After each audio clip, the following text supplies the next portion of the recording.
this runs okay.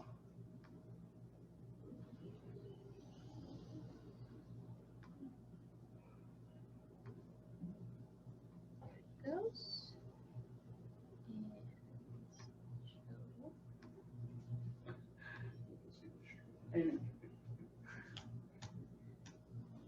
All right. So you can flip that. Is it letting you go? No. There it goes. Okay. We're also part of a group called the Popponesset Water Stewardship Alliance. I don't know why that's the old logo that doesn't have the O in it, but we'll fix it. I'll fix that. So you can flip the slide. So the reason that we kind of started this, or I kind of got interested in this, was back in 2018. I was swimming at Popponesset Beach, and I've been swimming here my whole life essentially, and ended up in this patch of water that was bright red. And I'm looking around, and my first instinct was, oh my God, there's a shark. And I'm looking, and it's bright red water. Looking around, and I look down, and I go, oh, it's seaweed, and it's a lot of seaweed. I hadn't seen seaweed that was bright red. I was historically, when I was looking at the water, I was used to that green, long. It's called Codium fragile, but I was used to the green stuff. So I'm looking, I go, this isn't good. I got out of the water at the spit. I'll do the thumbs up to flip. That might be okay. And this guy was buried under several feet of it. That's the horseshoe crab, and it was buried under all this muck. And I go, I love horseshoe crabs, so now I'm emotionally attached to the horseshoe crab. Like, oh no, this isn't good. So there's a lot of, and as I'm swimming through this, there was a lot of stuff mixed into this. In addition to the horseshoe crabs, I was bumping into skates and dogfish that were all kind of like swimming through this. I couldn't see anything. I started to get concerned. Later on that summer, I was swimming by, I call it the first rock, but the rock ruin that was right by when you're heading from Sandy Beach down the beach, and there was a very large Atlantic sea nettle mixed into this, which is a big jellyfish with the really long tentacles, and I'm swimming through it. I couldn't see it, latched onto my arm, wrapped all the way around, and I was transported to Falmouth Hospital because they couldn't get the thing off. At that point, I kind of thought there was a problem. In addition to, there was just a lot of seaweed at the beach, but then you're having big visibility issues from a human safety perspective where you can't see what's in the water. So that's when I started to establish a water testing program at the beach. So the water testing program is in collaboration with the Center for Coastal Studies out in Provincetown. And I was in contact first with Wacoit, who gave me their testing protocol and gave me the contacts, and I was then in contact with the Center for Coastal Studies. This is kind of the protocol that we use that just kind of has a lot of just the procedure, but basically there are 3 test sites along the beach. One is at Sandy Beach, the entrance, one is in front of Jeep Place, and one is in front of Starboard Lane. I call it the overlook. I know it's technically Starboard Lane. I was just kind of like, oh, there's a house overlooking the beach, but it's Starboard. So the water's collected. It has to be all processed at my house. So it goes through, it has to be filtered out. It gets frozen into little bags, and then we use filter cartridges, and the filter helps to filter out any microalgae that has different pigments. And all this gets frozen and shipped off to the Center for Coastal Studies, where they run a series of analyses on it. That's their logo. And then they send me back the spreadsheet that has all the data that I get to look at and kind of process out.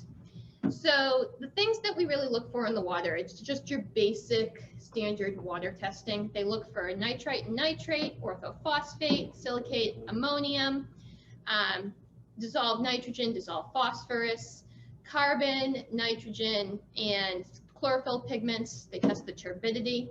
On site, I have a probe that has to go in the water, and we have to test for salinity and temperature on site, and I have to do dissolved oxygen testing on site with a test kit. So all of that gets run, and We get the data back. The data has a very large lag time because they're always backed up with the samples there. So sometimes I'm waiting 6 months before. 6 months? Yeah, it's a long time before they're able to fully process the data and give me a spreadsheet back. They do it in big clumps though, so I'll get, after 6 months, I'll get 4 months of data, which, yes. Question, I'm not sure what lab you use, but the town has a lab, the Natural Resources has a lab. Can they do the kind of testing you need? They could. What was the benefit of the Center for Coastal Studies is that the data for this is actually going into their database for Nantucket Sound. So they kind of own the data, and then they use that data as part of like their Nantucket Sound study. So it's going to kind of be part of their larger body of data per se. What was interesting about this study too is that most of the testing that has been done so far has been in estuaries, now like bays and the smaller bays, and open Nantucket Sound.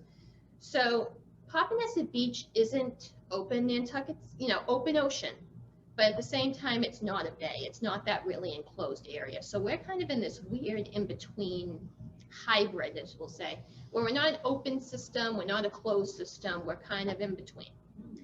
So Center for Coastal Studies never did a study at an environment like this, or so they've told me. So this is new.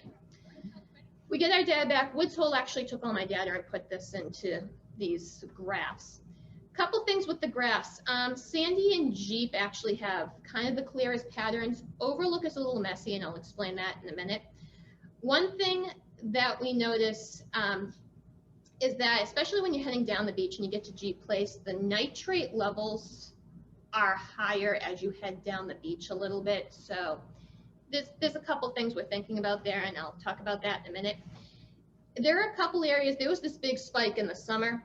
The fact that it was at 2 spots makes me think that it wasn't just a fluke. There was something there that particular day. The one thing that's a coincidence, not really a coincidence, but might be a contributing factor, these are the 2 days we have that big rot out at the beach.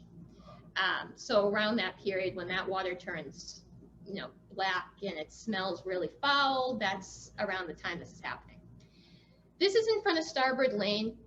And the reason I think this data is so messy is this is a big decomposition site. So this is when you're getting that seaweed, it gets in, it sits there, it rots. And that's why the ammonia levels here are spiking up so high, as you're really getting that excessive amount of decomposition in there.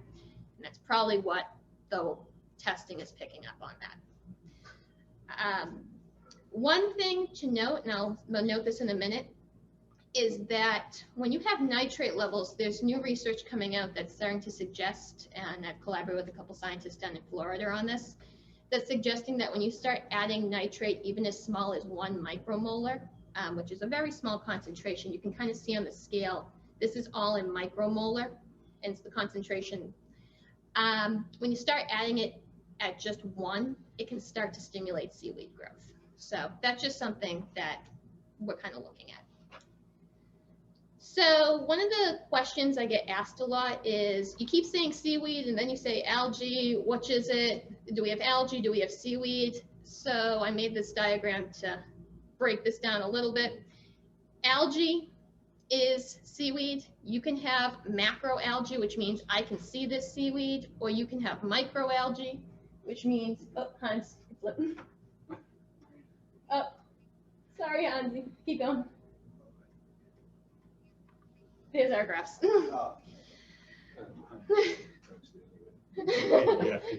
Yeah, it's all blurry. You can flip to the next one. So you can have macro. Turn the light off. Yeah, it's hard to see the. Yeah. They're washed out. Is there a light switch? No. There we go. Okay, that's better. So this was on a more HD PowerPoint, and then the connection cable we found out this morning was from like 2006. So we're kind of making do. So there are kind of 2 categories of algae. You have macro, which means you can see it like seaweed, and you can have microalgae, which means it's microscopic, and you can only see it underneath the microscope. Then this isn't really 2 necessarily categories, but this is what we can kind of see with seaweed. You can have seaweed that stays anchored as part of its life, breaks off and starts to drift along the beach.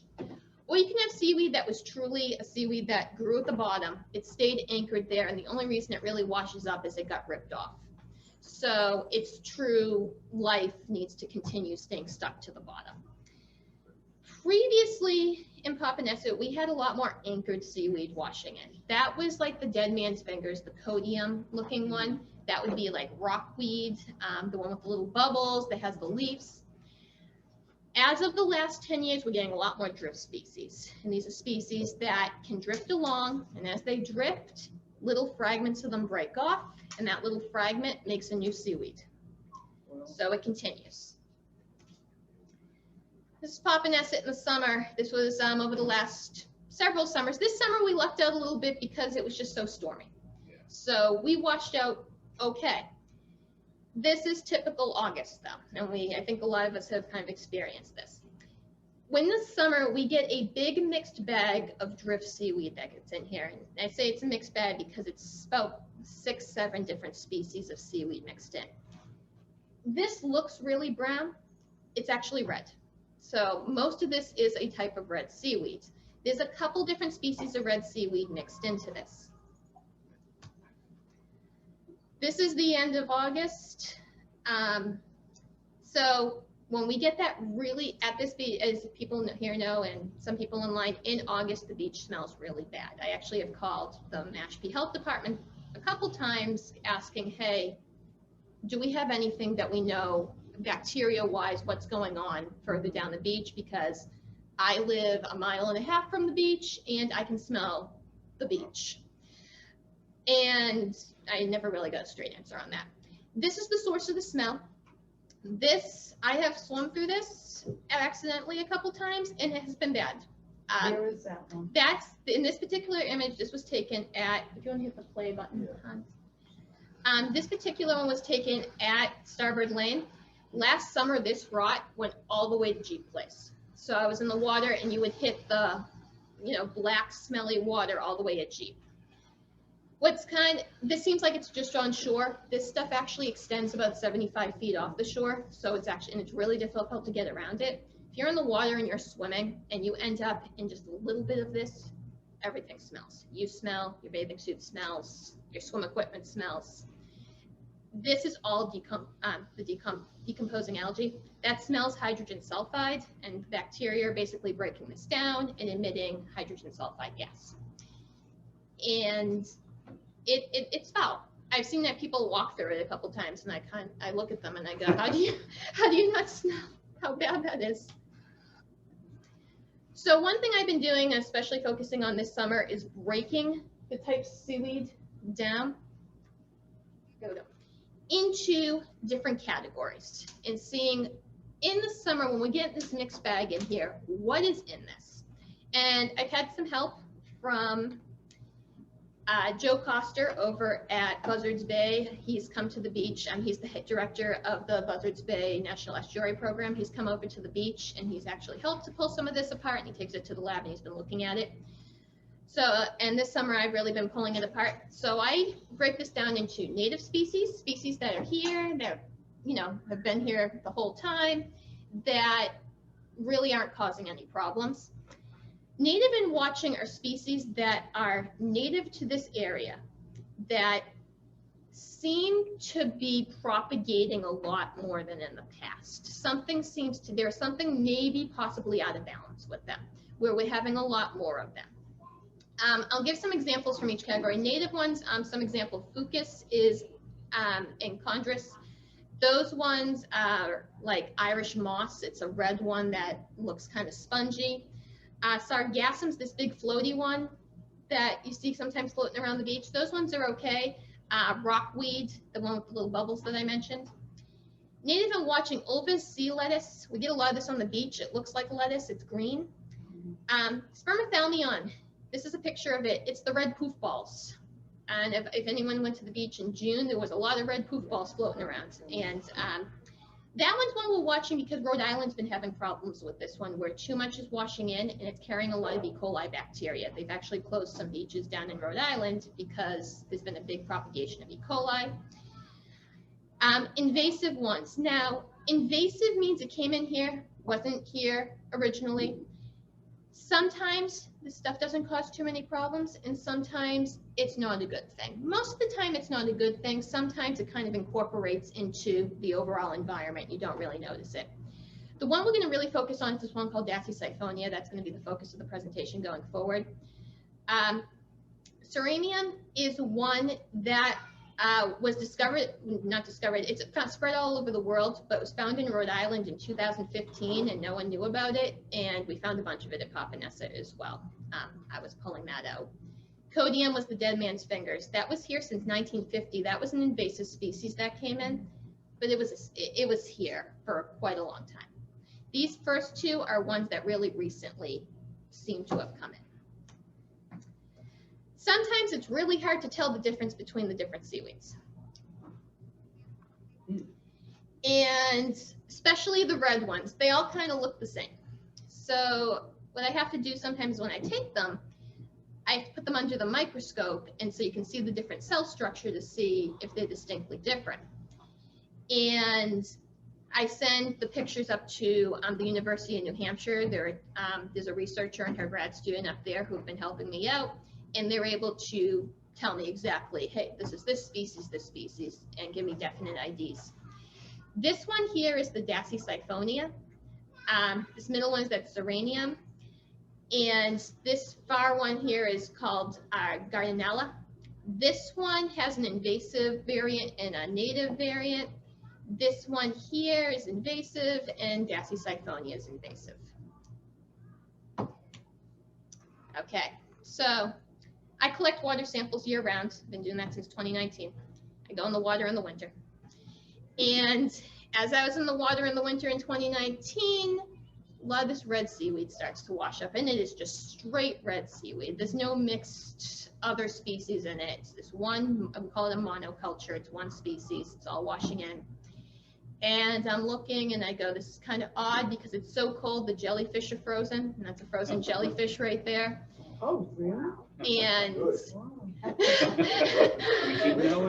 so yeah, that's the Atlantic sea nettle. That's the top of it. When at the end of its life, it starts to shrink down, lose its tentacles, and then that's just the top that's left. So that's frozen. It's so cold out, but this seaweed's thriving. And I go, that's odd. It's so red. And I kept an eye on it in 2019. It was here for a while. It was stayed for about 3 or so months, drifting along.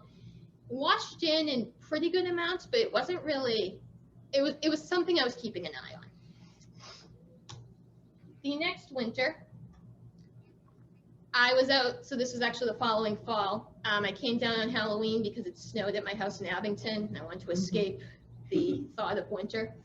So I came down in my kayak, and I took my kayak about to where the buoy line is, about 200 yards offshore, and this starts coming in. And there are just really big clumps of this floating by me. And I went, isn't this the seaweed from last winter? That is coming in, and in quite a good amount, starts washing into the beach.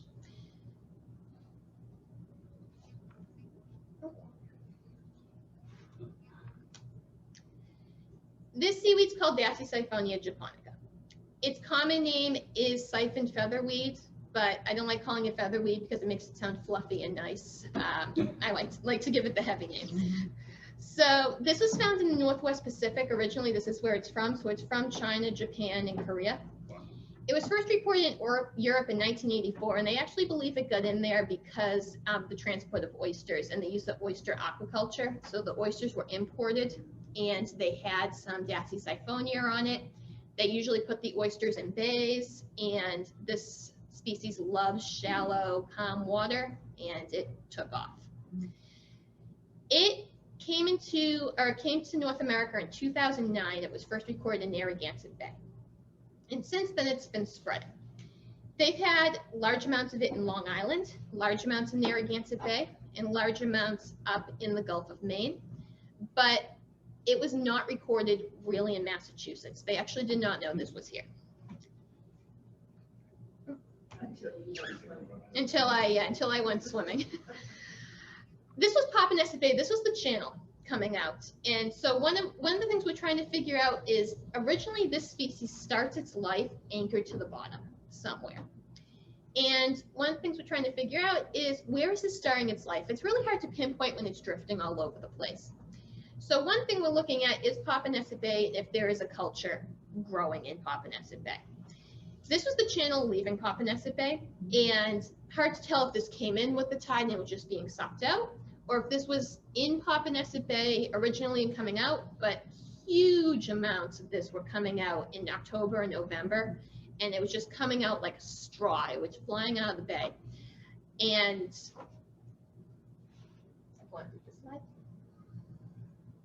in November, so I said I'm going to make this my project in addition to the water sampling. I'm going to record exactly how much Dasypsyphonia is on this beach.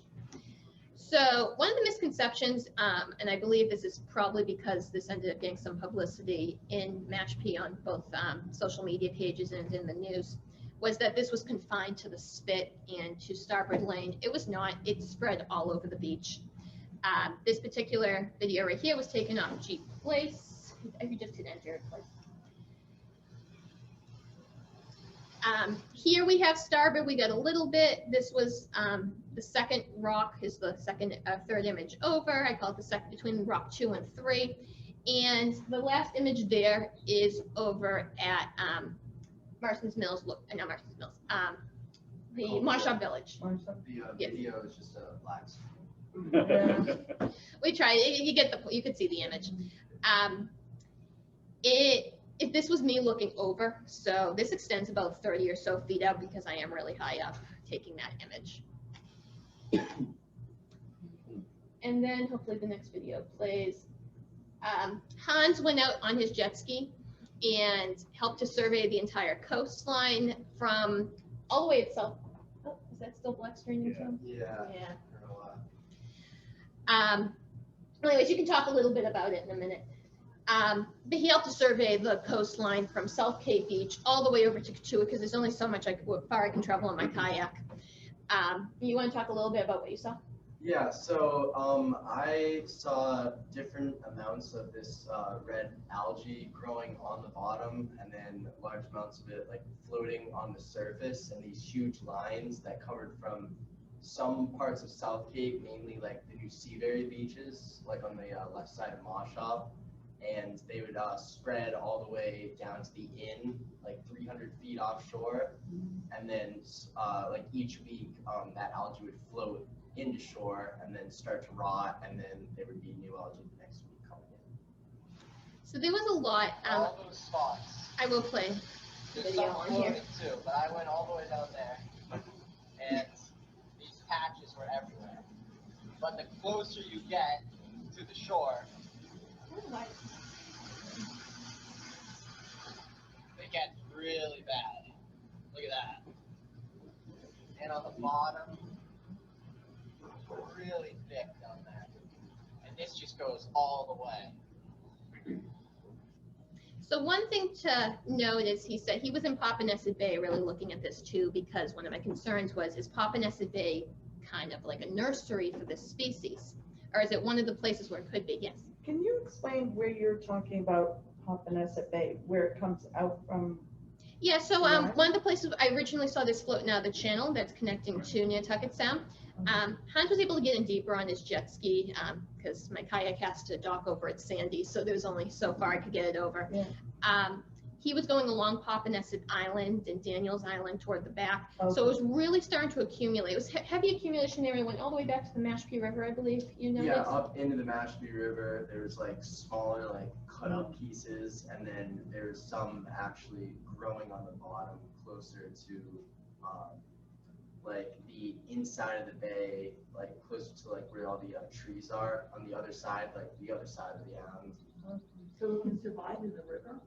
It's not really going to survive in the river. It'll probably make it to the outer edge. This stuff is very temperature and salinity tolerant.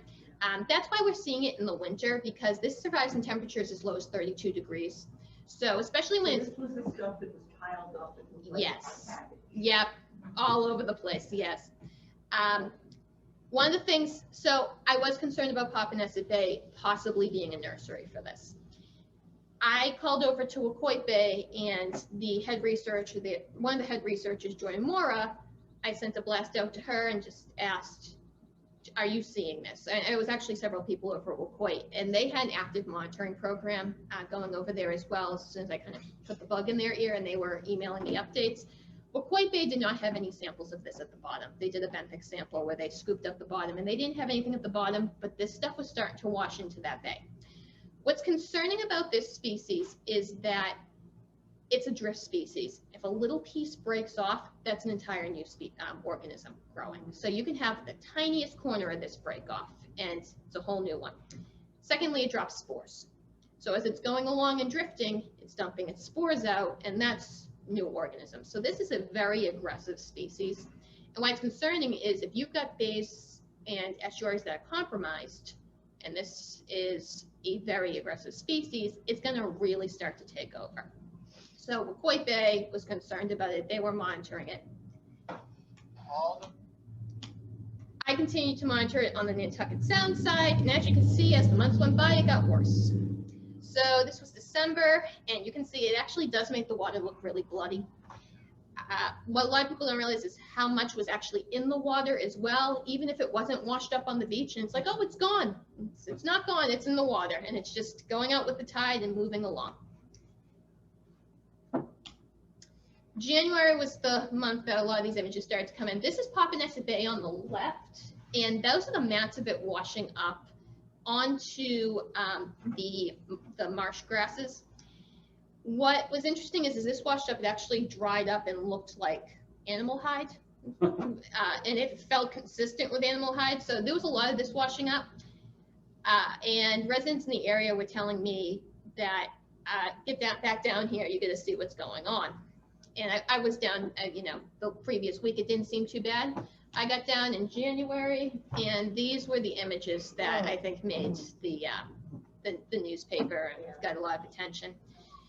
So this area historically is a big accumulation spot, just because of the way that geography is in that bowl cut out right there. But there was a lot of this species that got in. And my friend who's on the piles came down to help me photograph it, but this was up to, chest level on us. And there was just an awful lot of it.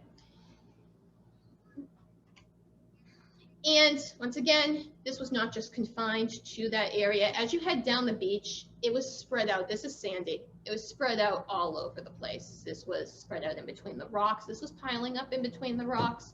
And this spread all the way down to New Seabury in like this very nice line of seaweed. So November and January, I put blasts out on Facebook. And I said, anyone who has seen this red seaweed, can you please let me know, send me a picture. November, and it was funny because, so I teach up in Abington at the high school up there. And one of my students grandparents have a house in Hyannisport. And she goes, it's the red seaweed. I go, you've seen this? And she goes, yes, I will send you a picture. She went down and took some pictures. Hyannisport had small amounts of this. I got people from Barnstable started sending me. I'm not 100% sure where this spot is in Barnstable, but someone sent me a picture from Barnstable. January, this started to get a lot of attention, and it ended up on multiple social media pages around the Cape.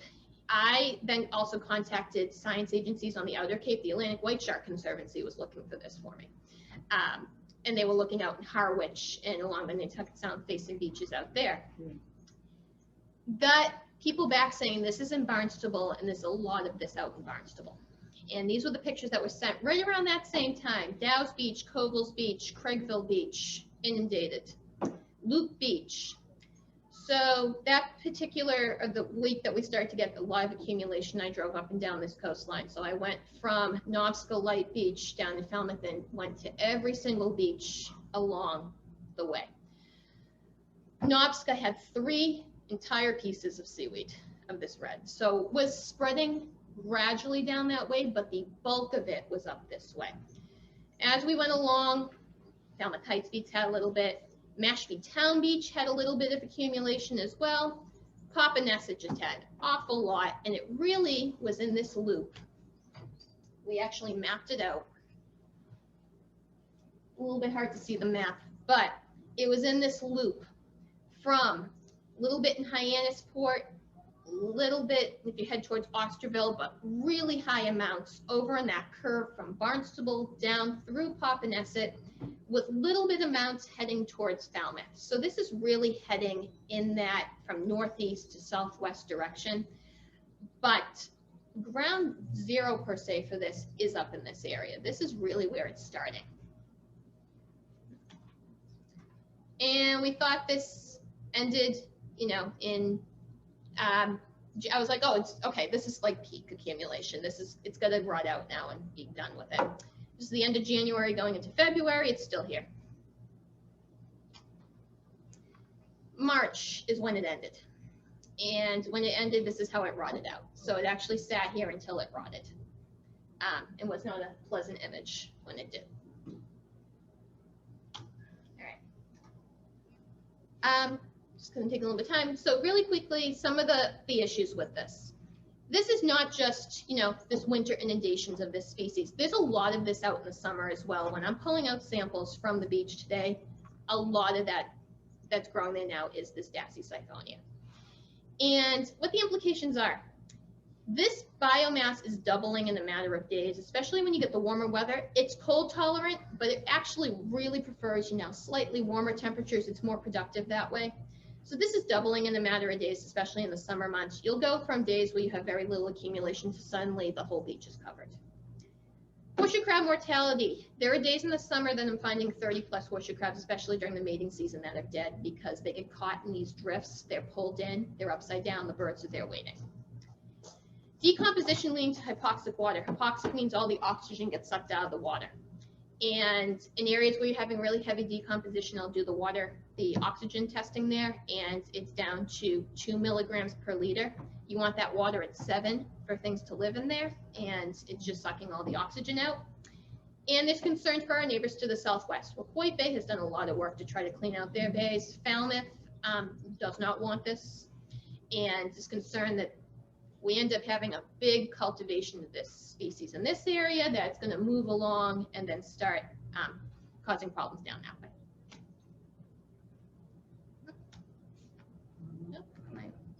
Sorry.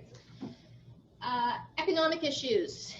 If you're in this area and you have a home on the beach, I don't think the last thing you want is rotting, sludgy water in front of your house. So this has an impact. I've actually had several realtors reach out to me in the winter saying, look, I got people looking in this area, but now they're seeing what's going on and they don't want anything to do with it. Can you tell us how bad do you think the situation is? I go, I'm not in the real estate industry, so I can't really put a, quote that, does this have the potential to get worse? Maybe. Health and safety, a lot of visibility issues. If you're in the water, you can't see in there, especially in, we're swimming in the summer, can't see through this. Jellyfish trap concerns. If you look at these bottom images, blurry up here, but those are jellyfish. They're getting caught in this, and there's a lot of them. When I swim along in the summer, and I'm swimming along, as if people have seen me, I swim up and down the beach all the time. So I'm swimming along, I can count, especially when you're getting a lot of jellyfish in here, 100 jellyfish a day that's just caught in the seaweed. So it's why one of the things I always tell people is stay out of the drifts, because there are jellyfish all wrapped up at the bottom. Hydrogen sulfide odor, that smell it's actually toxic for some. If there's places in the world where that smell has killed people, it's just gotten so strong.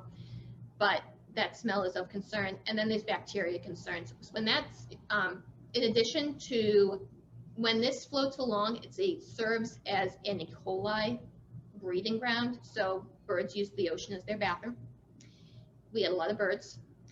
The E. coli from the fecal matter grows on top of that seaweed, and it actually serves as a big E. coli breeding spot. So that's actually something Woods Hole told me all about, and they said that we're very concerned about that particular aspect of it. In addition to the decomposition, when this is rotting, that's full of bacteria. These are just some news articles that we're other places in the world that have similar drift seaweed accumulations and some of the issues they've had. In addition to the hydrogen sulfide, smell concerns, people have died in Europe from having to transport this with the hydrogen sulfide smell. Down in Rhode Island, they closed beaches for several days down there 2 years ago because the drift seaweed caused just a big E. coli outbreak, or they believe it did. All right, and then just finally, so in January, I contacted Woods Hole, their harmful algal bloom lab, and I was actually surprised the director called me back right away. And I sent them all the pictures, and the director was highly concerned with what was going on here. He looked at the pictures and said, I suggest we get a study funded, or we try to get a study funded in that beach. So big title, but basically the idea with some of the people who got on board with this, I had to get this proposal together in a month, or get all these people together in a month to try to get a proposal written. So myself, as well as the woman who's helping me at the Center for Coastal Studies, Amy Costa, are kind of the leads on this. I contacted a woman from the University of New Hampshire, Jennifer Distrika, and she did the first study in the United States on Dasyphonia. So she has a lot of input and a lot of experience working with this. Brian LaPointe from the Florida Atlantic University, he has been working with drift seaweed accumulations on beaches all over the world for the last 30 to 40 years. He originally worked for Woods Hole. His specialty is looking at the link between sewage and septic runoff and the accumulation of drift seaweed. So he has published over 100 papers looking at on these links. And then Donald Anderson is the individual I contacted over at Woods Hole. He's the director of the harmful algal bloom lab, and he was the one who said, let's get a study. Let's try to get a study together and looking at this. This is a proposal, so this is not set in stone. This is this is part of the C grant, we'll call it competition. So the funding for this, I needed to put the proposal in, and then they need to choose the proposal to be funded. The ideas are to use a drone and go up and look how far out is this extending. We've done several drone studies already where we're looking to see how far offshore this seaweed goes during max accumulations.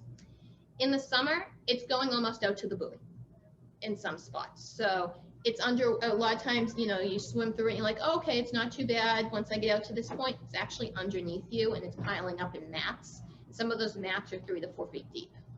So you're swimming a lot. So the accumulation is going almost out to that buoy. Continue water sampling. There's going to be a total of 7 sample spots, is the idea behind this.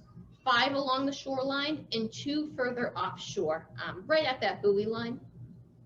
Nutrient response experiments. Take the Dasyphonia growing in Popponesset. Woods Hole's going to put it in their lab. And in the lab, they will spike it with different nutrient concentrations to see how much nutrient does this need to start to propagate.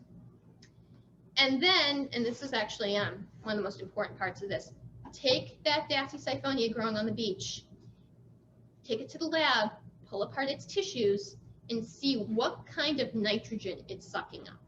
Is this sucking up nitrogen that naturally occurs in a water body? Or is this sucking up nitrogen that's coming from septic systems? There is a difference structurally between the nitrogen. And they're going to look at that and they're going to say, how much septic leach is this sucking up? How much naturally occurring nitrogen is this sucking up? Oh, yep, there it is. No guarantees. Lots of competition. So I got the team together in January. The pre-proposal was due in February. And my background, I'm a science teacher up in Abington. So I was like, I don't know the chances of us making it past the first round. And I got a call in April that we made it to submit a full proposal. So we had a month to get together, basically a 54-page document outlining what we wanted to do, how much it's going to cost. And they're going to let us know in October whether or not we get the grant. So now we get to play the waiting game, which is very stressful, but fingers crossed, we're really trying for this. There's no way to speed that up, though. No. Somebody to talk to. No. No, I wish. So, it is what it is. So we're gonna have to wait it out. And then just finally, I want to leave you with this. I think a lot of people who come to Popponesset and just visit the beaches, not just in Popponesset, but along this coastline, really see the beach from the top. I see the beach from the water. I'm in the water all the time. And this is the Popponesset that I know, and this is, what I experience, and this is what I kind of want to protect around here. And I think it's disheartening when you start to see things change and not in the best of ways.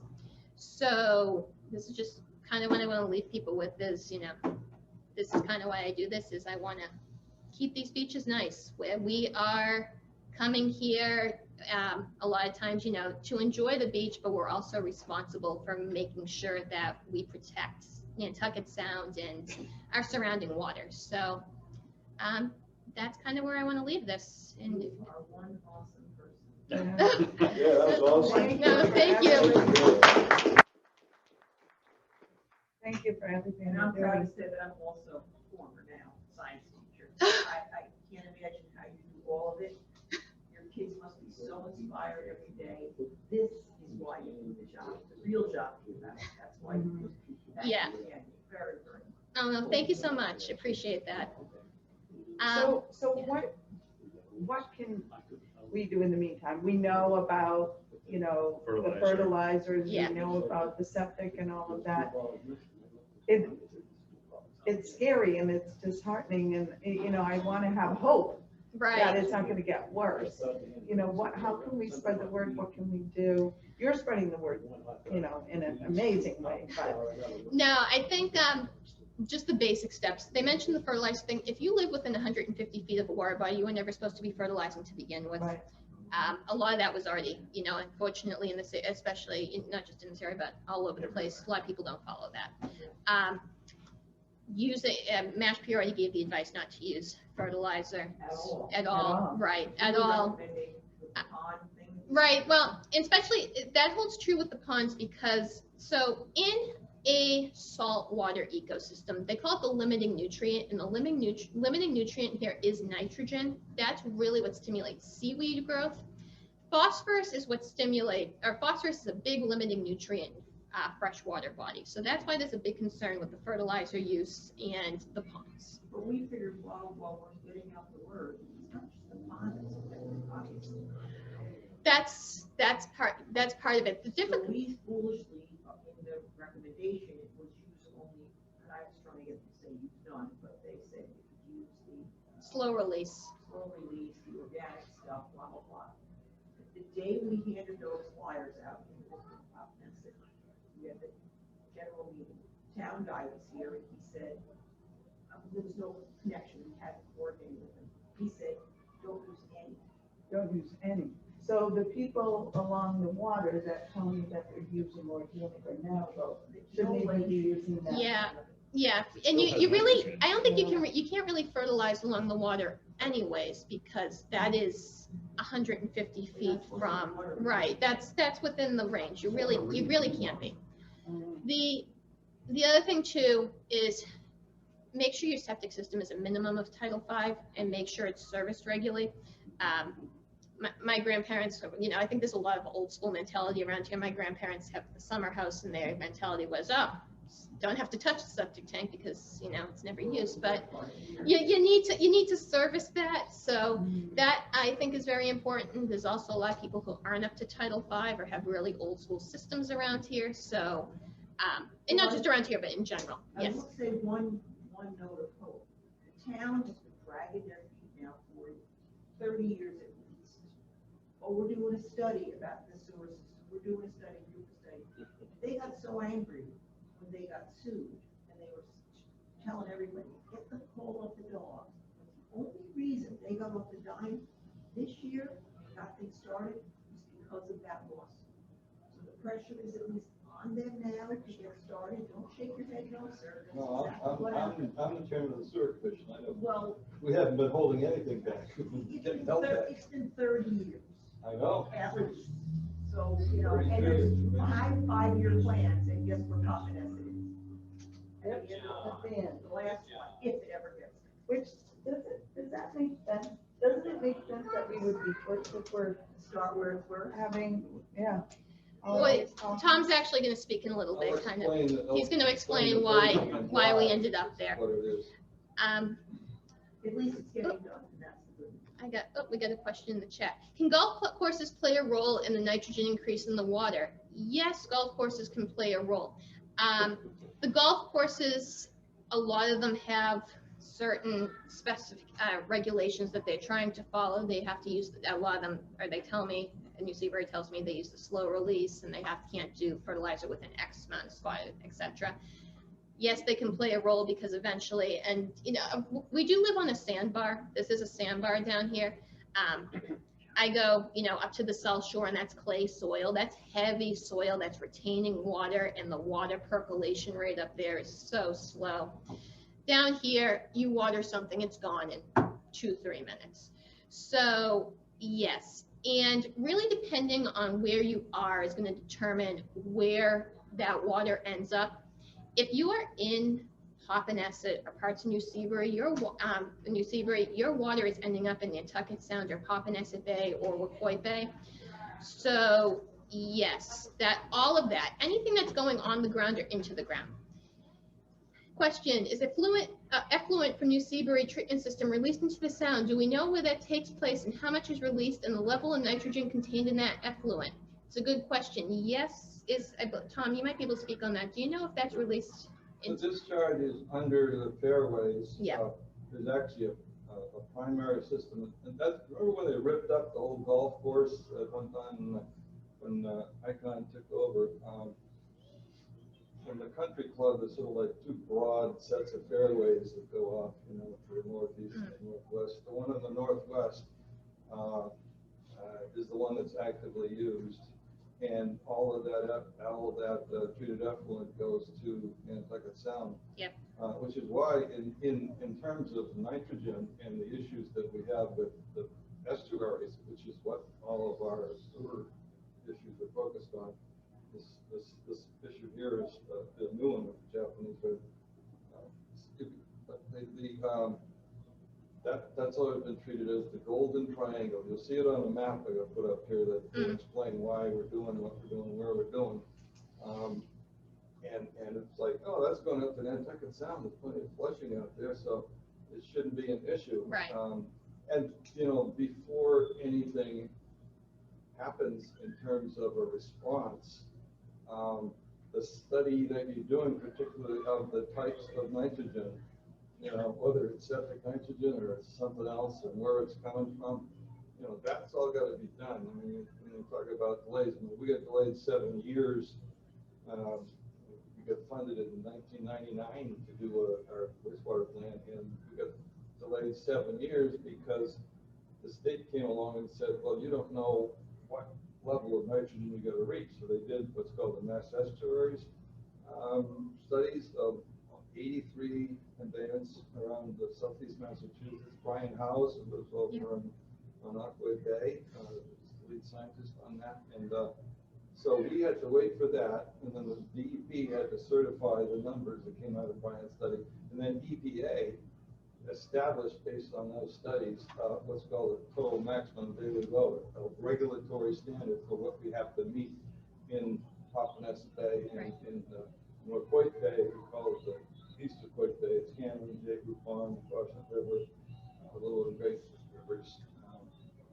They set targets that are now, you know, mandatory federal legal targets. That's what our plan is aimed at. At meeting, and none of it was related to, you know, anything in Nantucket Sound, because at the time the plan was finished in 2015. This issue wasn't there. Right. Right. We thought we were pretty good out here. So yeah.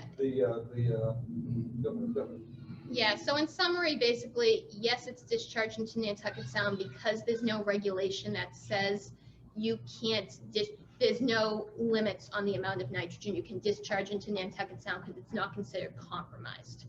If Popponesset Bay or Coit Bay are considered compromised water bodies, and the state set limits as to how much nitrogen you can discharge into them. So yes, and that's one of the concerns too, is if you get a sewer or you get sewage and you're discharging into Nantucket Sound, how much can we put in there? And that's one of the things is looking at this seaweed, is that can we look at this seaweed and say, hey, hold on a minute, this is taking up septic nitrogen. If it is, you know, I have to pull it apart. Is this taking up septic nitrogen? Is this not?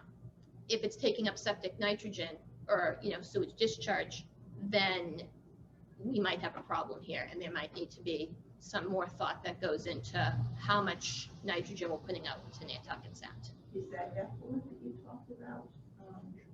Is that mostly the runoff of the nitrogen from the No. Effluent is what comes out of the treatment plant. They have the largest treatment plant in Mashpee, and Seabury has over next to the brain center. It's a 300,000 gallon a day plant where they hardly use, you know, a third of the capacity at this point. But that gets treated there, and it gets the nitrogen down to a certain level, way below your septic systems, which are like, they're treated as 26.7 milligrams per liter of nitrogen at the end of a Title V leaching system. In other words, into the groundwater. But what comes out of your septic tank is more like 35, 40. And if you've got still have a cesspool here, there's not much going on in terms of reduction. And yes, people still have cesspools in this community. The Seabury treatment plant is what's tied into that is the Popponesset Inn area, the country club, the condos over in, I don't know, what are the quarter shares over there, basically at the end of the road from the brain center, as well as all this new development, you know, those cottages. Those are all sewered. Those are all tied into the sewer system at the New Seabury's private sewer system. So there's no way to tell what's coming from the golf course separately from what you're saying? Well, actually, you may be able to do that. You can if you pull it apart. If you look at it molecularly, then yeah, that nitrogen that you put down is going to look different than the nitrogen that comes out of a sewer treatment plant or a septic tank. And you'll be able to tell, like, when you do the studies. If you do the studies, what part, like each, it's gonna be studied by area?